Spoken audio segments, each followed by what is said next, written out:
이 시간 하나님께서 우리 모두에게 은혜 주시기를 소망합니다. 또 우리가 말씀을 나눌 때 성령께서 서성이 되셔서 깨우쳐 주시기를 기원드립니다.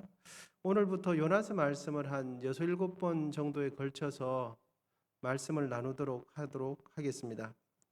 요나서는 구약 성경에서 12소 예언서 중에서 5번째에 기록되어 있는 책입니다. 순서대로 하면 호세아, 요엘, 아모스, 오바다, 요나가 되죠. 또 구약 성경에 이것 말고도 이렇게 익숙한 이사야서도 있고 또 예레미야서도 있고 에스겔서도 있고 다니엘서도 있죠. 이런 성경들은 지금 제가 언급해드린 성경들은 내용이 그 책을 보시면 장수가 많습니다. 그래서 장수가 많다고 해서 대예언서라 부르고 요나서처럼 몇 장 되지 않는 얇은 장들은 양이 작다고 해서 소예언서라 이렇게 부르죠. 요나서는 전체가 총 몇 장입니까? 4장밖에 되지 않습니다. 분량이 아주 작지요. 그런데 여러분, 분량은 작지만 이 말씀이 가지는 중요도, 중요성은 대예언서와 비교하면 똑같습니다. 대예언서 하니까 큰 대자를 쓰니까 마치 의미에 있어서도 굉장히 중요하고 대예언서의 메시지는 더 가치가 있는가 보다 이렇게 생각하시는데 전혀 그렇지 않습니다. 하나님의 말씀의 가치적인 의미에서는 3장이 되었던지 1장이 되었던지 또 66장이 되었던지 52장이 되었던지 다니엘서처럼 12장이 되었던지 아무 상관이 없습니다. 이 요나서의 특징 중에 하나는 구약의 선지자들 중에서 유일하게 이방 민족에게까지 직접 가서 파송되어서 회개를 촉구한 선지자가 유일한 선지자가 요나입니다. 그리고 요나서에는 우리가 익숙한 사람이 물고기 뱃속까지 들어갔는데 죽지 않고 살아나오는 마치 동화와 같은 이야기들이 기록되어 있는 것이 이 요나서 책입니다. 굉장히 흥미있고 한편의 얇은 동화책을 보는 것과 같은 그런 내용들, 그런 느낌을 받는 책이 요나서 말씀입니다. 여러분 이제 한 절 한 절씩 살펴보도록 하시겠습니다. 본문 1절을 같이 한번 읽어보시겠습니다. 1절 시작. 여호와의 말씀이 아미떼의 아들 요나에게 임하니라 이르시되. 그러니까 1절에 있는 여러분 잘 보시면 여호와의 말씀이 임하니라 이런 식의 형태는 구약에 굉장히 많이 기록되어 있습니다. 그래서 하나님이 선지자를 소명하시고 사명을 주실 때에 이런 패턴으로 예언서들이 기록되어 있습니다. 그래서 이런 패턴이 성경에 보면 수십 번 기록이 되어 있거든요. 그런데 여러분 우리가 생각을 한번 해보면 전능하신 하나님께서 자신의 뜻을 전할 때 꼭 사람이 반드시 있어야만이 하나님께서 하나님의 메시지를 전할 수 있습니까? 아니죠. 사람이 없어도 하나님께서는 얼마든지 하나님의 메시지를 스스로 전하실 수 있는데 하나님께서는 그럼에도 불구하고 하나님의 뜻을 전할 사람을 택하셔요. 구약시대에 하나님으로부터 하나님의 말씀을 받은 사람이 바로 선지자들입니다. 하나님의 말씀을 받고 그 말씀을 전해야 될 사명을 가진 사람들이 선지자입니다. 평범한 사람이 선지자가 되는 조건은 딱 하나입니다. 여러분 뭘까요? 하나님의 말씀이 임하는 겁니다. 하나님의 말씀이 임하면 평범한 사람도 선지자가 되는 것이죠. 하나님의 말씀이 임하기 전까지는 그저 평범한 사람이었어요. 그런데 하나님의 말씀이 임하면 그 사람은 누가 됩니까? 선지자가 되는 거예요. 그런 측면에서 구약의 선지자는 누구의 메시지를 전하는 사람이 될까요? 하나님의 메시지를 전하는 사람이 선지자가 되는 것입니다. 그럼 하나님께 메시지를 받지 않고서 마치 하나님께서 메시지를 받은 것처럼 자신의 생각과 자신의 감정과 자신의 뜻을 전하는 사람이 있는데 그 사람은 누굴까요? 그 사람이 바로 거짓 선지자입니다. 하나님께서 말씀을 주시지 않았는데 하나님께서 말씀을 주신 것처럼 전하면서 자신의 생각과 자신의 경험과 자신의 이권을 따라서 하나님께서 말씀을 받은 것처럼 전하는 사람이 거짓 선지자가 되는 거죠. 그러므로 선지자에게 있어서 가장 중요한 덕목은 무엇이겠습니까?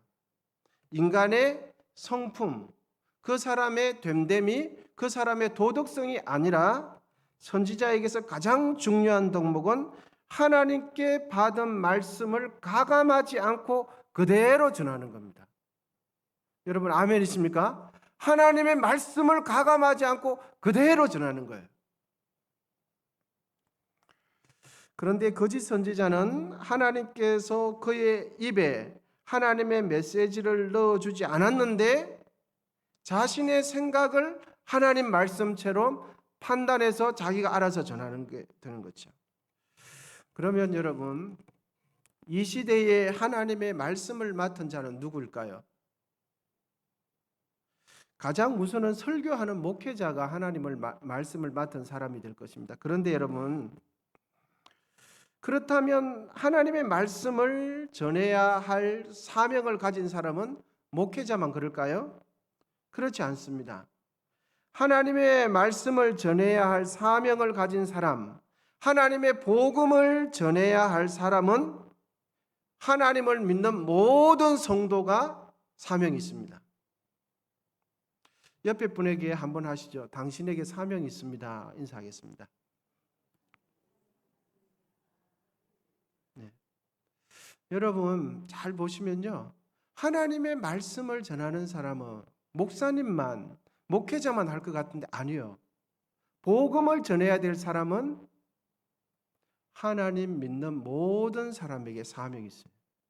그래서 옆에 분이 사명자입니다. 옆에 분에게 말씀 한번 해보시죠. 당신은 사명자십니다. 시작. 예. 디모데후서 4장 2절에 보시면 너는 말씀을 전파하라. 때를 얻든지 못 얻든지 항상 힘써라고 말씀하시고요.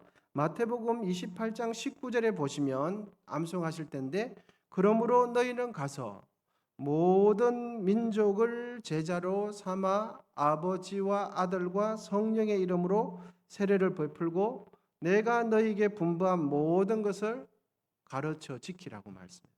여러분 누구에게 주신 말씀입니까? 이것은 예수님을 믿는 제자들에게 주신 말씀이에요. 우리가 복음을 전해야 하는 이유는 하나님의 명령이기도 하지만 복음에는 하나님의 능력이 있어요. 어떤 능력이 있냐면 사람을 살려내는 능력이 있어요. 그리고 영벌을 받을 수 없는 그 사람에게 영원한 생명을 줄 수 있는 능력이 복음에게 있기 때문입니다. 여러분 복음의 능력을 믿으십니까? 복음의 능력이 있어요.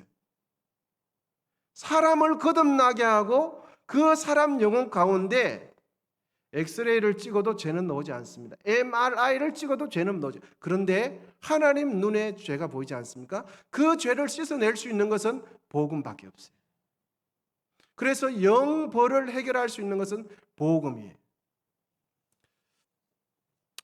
우리는 내가 구원받은 것에 감사하기도 해야 하지만 생명의 복음을 전하실 수 있기를 축복합니다.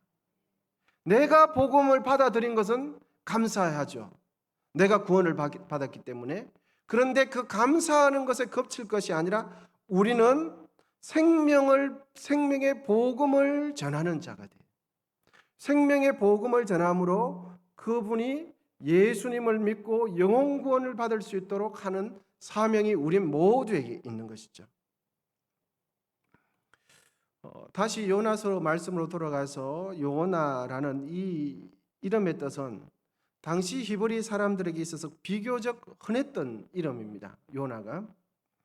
예수님이 베드로를 부를 때에 이렇게 부르죠. 바요나, 시모나 이렇게 부르요. 바요나. 이때 요나가 됐죠. 바는 무엇이냐 하니까 누구누구의 아들 이런 뜻입니다. 그러면 바 요나가 하면 누구의 아들이 됩니까? 요나의 아들 시모나 되는 것이죠. 그러니까 베드로의 아버지의 이름이 요나였다는 것을 알 수가 있습니다. 바 요나 시몬이 되니까 요나의 아들 시몬이 되니까 베드로의 아버지는 요나가 되는 거죠. 그리고 요나의 출생지는 그가 살았던 지역은 오늘 본문에는 기록되어 있지 않지만 동일한 내용을 언급하는 열왕기상 14장 25절에 보면 요나의 출신 지역이 기록되어 있습니다. 제가 읽어드리겠습니다.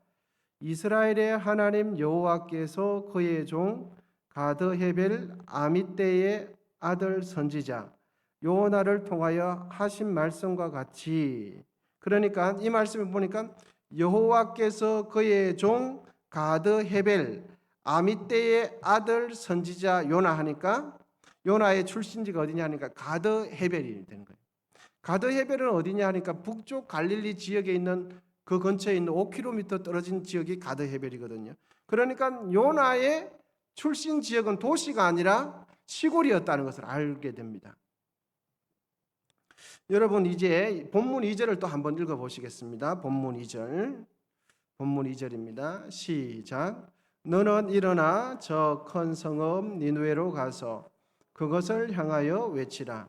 그 악독이 내 앞에 상달되었음이니라 하시니라. 아멘. 하나님께서 2절과 같은 사명을 요나에게 주시는데 요나는 이 말씀을 들었을 때 아마 청청병력과 같이 들렸을 것입니다. 큰 성 니느웨로 가서 니느웨를 향하여 외치라 라고 이 말씀이 요나에게 임했을 때, 요나는 북이스라엘 사람이거든요. 그리고 하나님께서 요나에게 외치라고 한 지역은 니느웨라는 도시를 중심으로 한 아수르였습니다. 그러니까 북이스라엘과 아수르 나라의 관계는 어떤 나라인가 하면 이 아수르의 수도가 니느웨인데 이 니느웨 사람들이 요나가 속해 있는 북이스라엘 사람들을 늘 괴롭혔어요. 늘 힘들게 하고 늘 약탈하고 늘 잔인하게 죽이는 사람들이 이 아수르 사람들이에요. 이 아수르 사람들은 역사적으로 보면 잔인하기 그지없는 사람이 아수르 니느웨 사람들이었습니다. 여러분 문헌에 보면 이런 내용도 기록되어 있습니다. 사람을 죽일 때에 너무너무 잔인한 이야기인데 이 아수르 사람 니느웨 사람들이 얼마나 잔인하는가 하면 사람을 죽일 때에 머리에서 발끝까지 사람의 피부, 가죽을 다 껍질로 벗겨서 사람을 죽이는 사람이 이 니느웨 사람들이에요. 그만큼 잔인하고 악독한 사람들이 아수르의 수도는 니느웨라 그랬죠. 이 니느웨 사람들이에요. 이 니느웨 사람들이 누구를 괴롭힌다고요? 요나가 속해 있는 북이스라엘 사람들을 늘 침략하고 괴롭히는 거예요. 그래서 북이스라엘 사람인 요나는 니느웨 도시가 회개함으로 구원받기를 원했을까요? 아니면 죄가 가득 차서 하나님 앞에 멸망받기를 원했을까요? 여러분 구원받기를 원했을 것 같습니까? 아니죠. 구원받으면 큰일이 나는 거예요. 왜냐하면 계속해서 자기 북이스라엘 나라를 괴롭히고 잔인하게 힘들게 할 것이기 때문입니다. 그래서 요나의 마음은 니느웨 도시가 죄악이 하루빨리 가득 차서 하나님께서 정해놓으신, 하나님만이 알고 계시는 죄악의 임계점이 도달하여 하루빨리 멸망하기를 기다리고 있었어요. 그런데 그런 심성을 가진 요나에게 하나님의 말씀이 떨어지기를 2절과 같은 말씀이 떨어져요. 가장 싫어하는 니느웨에 가서 니느웨 사람들이 회개하고 구원받을 수 있도록 메시지를 전하라고 이런 말씀이 떨어지는 거예요. 여러분 같으시면 가서 순종하실 수 있으시겠습니까? 어떻습니까? 여러분 하나님은 분명 사랑이 아주 많으시고 풍성하신 분이세요. 그런데 하나님은 오래 참으시는 분은 분명하지만 영원히 참으시는 분은 아닙니다. 하나님은 사랑이 엄청나게 많으시고 그 사랑을 청량 못하시는데 영원히 끝없이 죄악을 참으시는 분이 아니세요. 만약 그랬다면 하나님의 심판은 성경에 기록되어 있지 말아야지요. 그럼에도 불구하고 하나님께서 정해놓은 제약의 임계점이 도달하면 하나님의 심판이 임하게 되는 거죠. 하나님은 사람들의 죄를 보고는 적시적시 징계하시거나 심판하지 않으십니다. 그런데 하나님께서 바로바로 심판하지 않는 이유는 그 시간 동안 참고 인내하시고 하나님께서 사랑으로 베풀어 주시는 그 기간이 회개하고 돌아올 수 있도록 시간을 주시는 거예요. 끝없이 하나님께서 참으시는데 영원히 참으시지는 않는다는 거죠. 그러면 그 하나님께서 참으시는 죄악의 임계점은 하나님만이 아시는 거예요.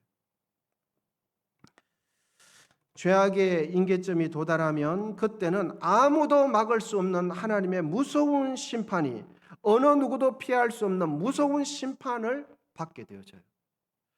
여러분, 그것이 노아의 홍수죠. 그 다음에 바벨탑도 그렇고 소돔과 고모라도 그랬습니다. 죄악이 끝없이 올라가다가 하나님께서 정해놓은 그 최고점을 딱 찍으면 우리는 알 수 없지만 그 죄악을 하나님께서 벌하신다는 것을 알 수가 있게 됩니다. 여러분, 이 세상이 영원할 것처럼 보이지만 이 세상은 영원하지 않습니다. 우리가 수십 년 동안 살아왔지만 이 세상은 변함없이 영원할 것처럼 그렇게 생각이 들지만 그렇지 않죠. 우리가 숨쉬며 살아가는 이 세상도 하나님께서 정하신 제약의 임계점에 도달하게 되면 분명히 하나님의 심판이 있다는 것을 잊어서는 안 됩니다. 요나 선지자는 니느웨 도시가 회개하고 구원받기를 바라지 않고 하나님의 무서운 심판이, 가차없는 하나님의 심판이 니느웨 도시에 임하기를 원하고 있었습니다. 여러분, 요나 선지자의 이러한 태도가, 그는 선지자가 아닙니까? 그리고 다른 지역으로 파송받은 선교사이기도 하죠. 그런데 그 선교사님이 자기가 파송된 그 나라가 구원받기를 원하지 않고 멸망당하기를 간절히 원하고 있다는 이 요나의 심성, 여러분 이해가 되십니까? 이해가 되지 않죠. 하나님의 선지자로 부름을 받았음에도 불구하고 니느웨가 가차없이 멸망받기를 원한다면 그를 과연 하나님의 종, 선지자라고 말할 수 있겠습니까, 여러분? 요나의 본심을 조금 더 노골적으로 제가 표현을 한번 해보겠습니다. 요나는 큰 도시 니느웨에는 수십만의 사람이 있었는데 그 사람들이 하나님의 심판을 받아서 죽기를 간절히 원하는 것이 요나의 본심이었어요. 그런 마음을 가진 요나에게 하나님의 말씀이 떨어지는데 니느웨 사람들에게 가서 회개하고 돌이키라는 그 말씀이 떨어지는 거예요. 여러분, 요나는 전혀 다른 생각을 하고 있었는데 이런 말씀이 떨어졌을 때 요나의 마음이 어땠을까요, 여러분? 요나의 마음이 굉장히 힘들었을 거예요. 정말 답답하고 힘들었을 거예요. 그래서 요나는 하나님께서 명령하신 니느웨 방향과는 정반대 방향인 다시스로 도망가기로 작정을 합니다. 여러분, 하나님께서 하나님의 자녀들에게 가장 원하시는 것이 무엇이라고 생각하십니까? 하나님께서 우리에게 가장 원하시는 것은 무엇이라고 생각하십니까? 간단하게 말씀드리면 하나님 말씀대로 순종하는 것입니다. 그런데 하나님의 말씀이 우리에게 임하고 감동이 되어질 때는 대체적으로 내가 이해되고 공감되는 말씀만 해주시면 너무너무 좋은데 나의 생각과 나의 감정과 반대되는 말씀을 하실 때가 많다는 사실이에요. 나는 하기 싫은데 하나님께서 하도록 자꾸만 감동을 주세요. 마치 누구처럼요? 오늘 본문에 있는 이 요나처럼. 그때 하나님께서 우리에게 가장 원하시는 것은 여러분 뭘까요? 더 많은 예배 아닙니다. 더 많은 전도 아닙니다. 더 많은 봉사 아닙니다. 더 많은 예물 드리는 거 아닙니다. 하나님께서 그 순간에 가장 원하시는 건 뭘까요? 맞습니다. 하나님께서 말씀하신 그대로 그냥 순종하기를 원하세요. 하나님께서 가장 우리에게 원하시는 것은 어린아이처럼 하나님께서 말씀하시면 그대로 순종하기를 원하시는 거죠. 여러분, 참된 순종은 언제 일어나는가 하면 내가 원치 않는 말씀을 하나님께서 하실 때 그 순간에 순종하는 것이 정말 순종이 되는 거예요. 참된 순종이 됩니다. 그렇지 않아도 내가 이렇게 하고 싶었는데 하나님께서 그 감동 주시네. 그러면 여러분, 순종하는 거 쉽습니까? 어렵습니까? 너무너무 쉬워요. 안 그래도 나 그거 하고 싶었는데 누군가가 그거 좀 했으면 좋겠다고 하면 여러분, 못 이기는 척하고 순종하는 척하면서 해주는 거 여러분 쉽습니까? 어렵습니까? 즐거워요. 쉽고 즐거워요. 그런데 여러분, 그것은 순종했다라고 말해야 될 것이 아니라 내가 다른 사람과 공감하고 동의하는 부분에 내가 수긍해주고 인정해 주었다라고 말해야 될 것입니다.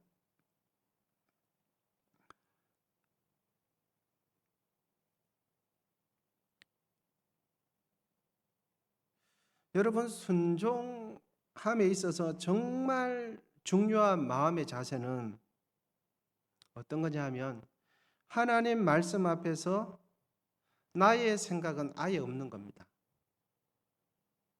하나님께서 말씀하시면 나의 생각은 아예 없는 거예요.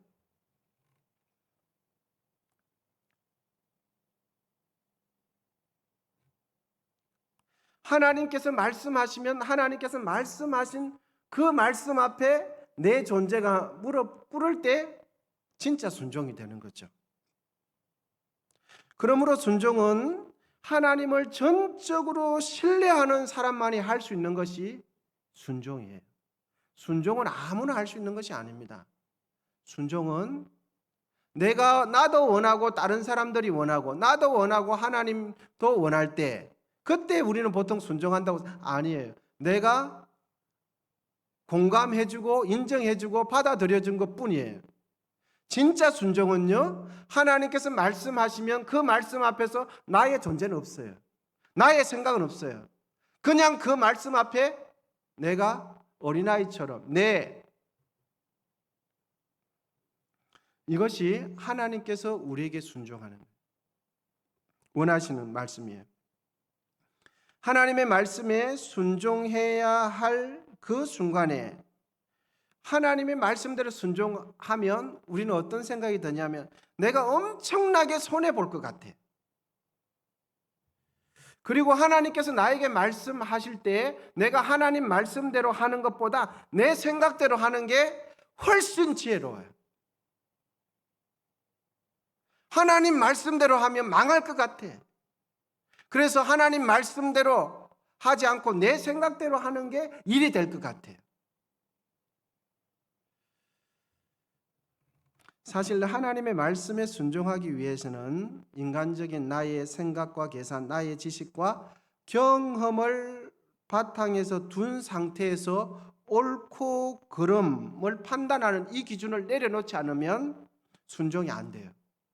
내가 보기에 저거는 옳아. 내가 보기에 저건 옳지 않아. 내가 보기에 저건 유익이 돼. 이렇게 생각이 되어지고 판단이 되기 시작하면 진짜 어린아이와 같은 하나님 말씀하신 그대로 순종이 안 되게 돼 있어요. 순종은 내가 경험한 그것을 내려놓고 어떠한 상황이 되었을 때 하나님께서 말씀하시면 그 말씀대로 하면 내가 엄청나게 손해를 보고 내 인생이 꼬일 것 같은 느낌이 들어요. 그리고 내가 하나님보다 더 훨씬 지혜로워 보여. 아무리 생각해봐도. 그걸 내려놓지 않으면 정말 우리 평생에 있어서 하나님 앞에 가치 있는 순종을 하기는 어렵습니다. 나도 원하고 하나님도 원하는 것은 가능해요. 나도 원하고 상대방도 원하는 것은 가능해요.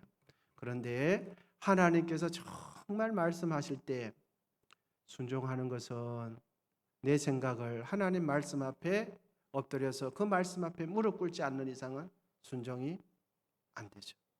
그리고 순종이 된다고 하면 절반은 순종하고 절반은 안 하고 타협적인 형태의 뭔가를 만들어내지만 하나님 말씀대로는 순종이 안 됩니다. 여러분 오늘 본문 속에 요나는 순종합니까? 안 합니까? 순종 안 해요.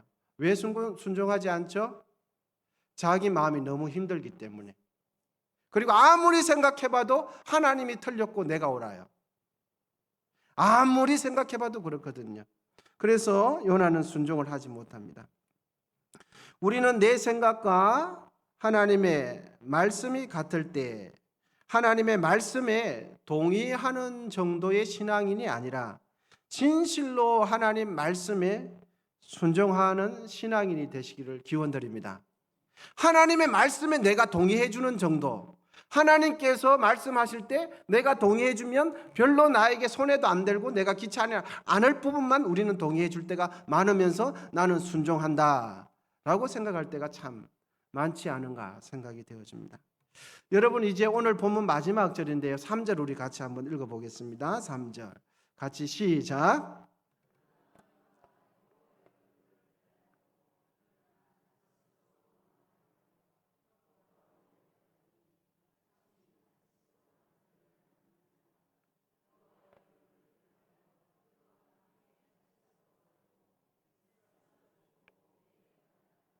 아멘. 3절의 앞부분을 제가 한번 읽어드리면, 그러나 요나가 여호와의 얼굴을 피하려고 일어나 다시스로 도망하려 하여.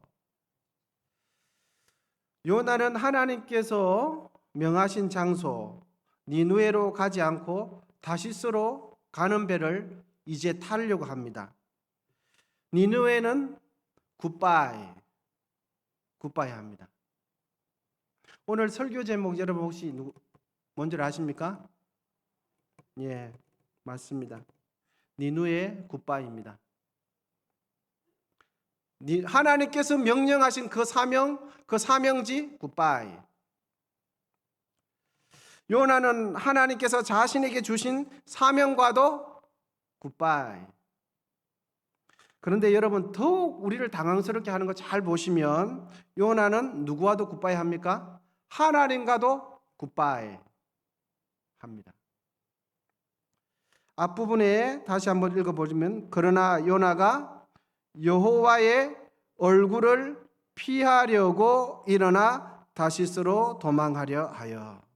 요나는 끝끝내 다시스로 가는 배에 성선을 합니다. 이제 3절 마지막 부분에 보시면 이런 말씀이 기록되어 있죠. 그들과 함께 다시스로 가려고 뱃삭을 주고 배에 올랐더라. 여러분 우리에게 은혜가 있고 성령이 충만할 때 하나님 생각하면 그때는 기분이 어떻습니까? 너무 좋아요. 너무 좋아요. 하나님만 생각하면 기분 좋은 것이 아니라 하나님을 예배하는 교회를 생각해봐도 기분이 너무 좋아요. 또 출근할 때 교회를 지나가면서 은혜가 있을 때는 그 교회 건물이 너무 사랑스러워요. 이뿐이 아니죠. 내가 속한 구역 식구들 생각만 해도 이분은 저렇게 해서 고맙고 이분은 저렇게 해서 내 마음에 들고 저분은 저게 너무 좋고 막 다 좋아요. 또 남성교회 회원님들 생각해 보시면 저분은 너무너무 어리가 있어 좋고 저분은 진짜 입이 너무너무 무거워서 고맙고 다 고마운 것밖에 없어요. 여전도의 회원님들 생각해 봐도 늘 고마워요. 은혜가 있을 때는 하나님과 관련된 거 생각해 보면 이런저런 고마운 것밖에 생각이 안 나요. 그리고 만나고 싶고 대화하고 싶고 커피 사주고 싶고 이런 생각이 많죠. 그런데 우리의 심령에 그 은혜가 다 사라지고 심령이 메마르고 사막처럼 우리의 심령이 황폐되면 하나님 생각하는 거 부담스럽습니다. 하나님 떠올리면 빨리 잊어버리고 싶어요. 하나님만 그럴까요? 교회 가고 싶지 않아요. 그리고 교회 식구들보다 누가 편합니까? 세상 모임이 훨씬 편해요. 세상 사람들이 더 정이 있는 것 같아요. 세상 사람들이 더 의리가 있고 세상 사람들이 만나면 더 편한 거예요. 언제 그렇습니까? 우리 심령에 은혜가 없을 때. 요나가 니느웨로 가지 않고 다시스로 향한 이유는 무엇입니까? 하나님의 얼굴을 피하기 위해서입니다. 하나님과 굿바이 하기 위해서 니느웨로 가지 않고 정반대 방향인 다시스로 가는 거예요. 요나가 가려고 했던 이 다시스를 연구해 보면 다시스는 하나님께서 명령하신 니느웨 도시와 반대 방향인 것도 알게 되어지고 요나가 지금 있는 곳하고 다시스의 거리가 4,000km가 넘습니다. 부산에서 서울까지 대략 400km라고 생각했을 때 서울을 몇 번 왔다 갔다 해야 됩니까? 왕복으로 5번을 왔다 갔다 해야 4,000km를 가는 거예요. 그러니까 요나가 지금 서 있는 곳하고 자기가 가고자 하는 다시스하고는 4,000km가 훨씬 넘는 거예요. 이 당시 사람들이 지구의 끝은 어디라고 생각했는가 하면 이 다시스가 있는 스페인이 지구의 끝이라고 생각했어요. 그러니까 요나는 다시스로 왜 갔습니까? 지구 끝까지라도 하나님 얼굴 피하고 싶은 거예요. 지구 끝까지라도 하나님 만나고 싶지 않은 거예요. 그러니까 요나의 마음이 여러분 이해가 되십니까? 하나님의 말씀이 2절에서 떨어졌는데 그 말씀이 얼마나 싫었으면 자기가 갈 수 있는 지구 끝까지라도 그곳에 가고 싶지 않은 거예요.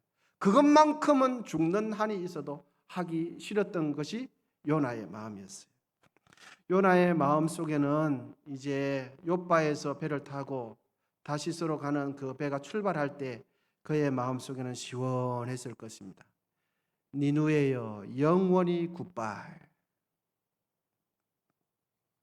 여러분, 하나님께서 우리에게 주신 소명과 사명을 버리고 내 뜻대로 살면 신경 쓸 일 아무것도 없어서 아주 편안하고 아주 좋을 것 같지요.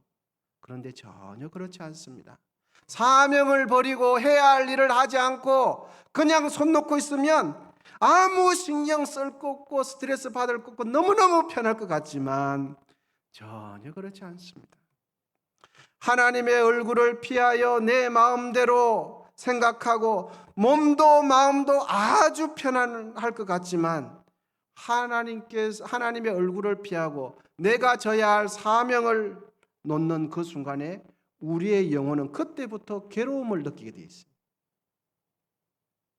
하나님 뜻대로 살지 않으면 너무너무 좋고 행복하고 참된 자유가 나에게 있는 것처럼 보이지만 사명 감당하지 않으면 그때부터 우리의 영혼은 어두움이 찾아오게 되어 있어요. 우리의 인생과 영혼이 가장 평안하고 행복을 누리는 길은 여러분 사명에 충실할 때인 것을 믿으시기를 축복합니다. 사명을 감당할 때 수고스러움은 반드시 하지만 우리 영혼이 가장 힘을 얻는 때입니다. 우리 인생이 가장 보람되고 가장 가치 있는 그때는 주를 위하여 내가 져야 할 그 사명을 지는 것이죠. 그 사명 평겨치고 내가 지어야 할 십자가를 내려놓고 있으면 얼마나 편안하고 행복할 것처럼 보이지만 전혀 그렇지 않습니다. 하나님 없는 삶, 하나님과의 교제가 단절된 삶이 어찌 행복하고 어찌 평안할 수 있겠습니까, 여러분? 하나님의 얼굴을 등진 채로 다시스로 4,000km 떨어진 그곳에 가면 참된 평안이 있겠습니까? 하나님이 없는데, 생명 되신 하나님과 관계가 끊어졌는데 어떻게 평안이 여러분 있을 수 있겠습니까? 요나가 탄 배가 출항지에서 이제 출발하자 요나는 속으로 니누에여 굿바이 이렇게 좋아했을 것입니다. 하나님의 소명과 사명을 저버리고 다시스로 도망가는 그 요나가 탄 배, 그 배는 목적지인 다시스에 여러분 안전하게 도착했을까요? 그리고 바다 위에서 무슨 일이 있었겠습니까? 그것은 다음 이 시간에 하도록 하겠습니다. 기도하겠습니다. 하나님 아버지 감사합니다. 하나님은 우리를 부르시고 우리에게 사명을 주시는 분인 줄 믿습니다. 하나님의 말씀에 순종하며 사명을 감당해야 할 때 하나님, 그때가 우리의 인생에서 가장 보람되고 가장 가치 있는 시기며 가장 행복한 때인 줄을 알게 하옵소서. 하나님께서 우리에게 주신 복음 전하는 사명, 말씀에 순종해야 할 사명을 잘 감당하게 도와주시옵소서. 예수님의 이름으로 기도하옵나이다. 아멘.